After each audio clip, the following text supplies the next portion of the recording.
네, 대장동 윗선 로비 수사가 좀처럼 속도를 내지 못하는 가운데 잠시 뒤에 법원에선 화천대유 대주주 김만배 씨를 비롯한 이른바 핵심 4인방의 첫 재판이 열립니다.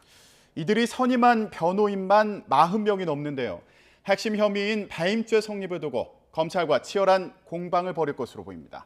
취재기자 연결합니다. 나인 기자. 네, 서해부입니다. 네, 자, 이 대장동 4인방 첫 재판 몇 시에 시작됩니까? 오후 3시부터 서울중앙지방법원에서 열립니다. 윗선 로비 의혹 수사는 여전히 진행 중이지만 공공영역에서 대장동 개발을 주도했던 유동규 전 성남도시개발공사 본부장은 이미 지난 10월에 구속 기소됐습니다.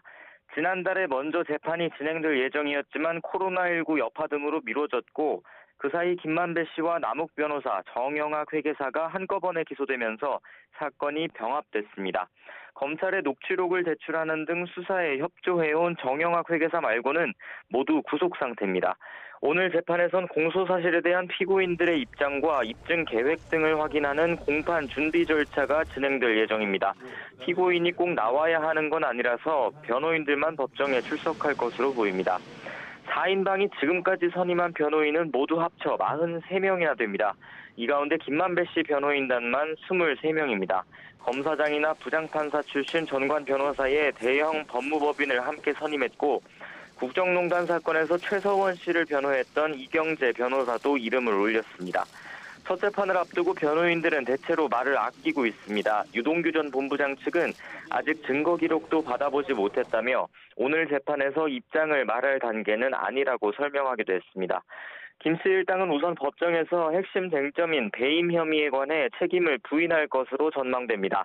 이들은 대장동 개발 당시 오로지 화천대유 이익에 맞춰 사업을 설계하고 성남도시개발공사에 최소 1,800억 원대 손해를 끼친 혐의를 받고 있습니다.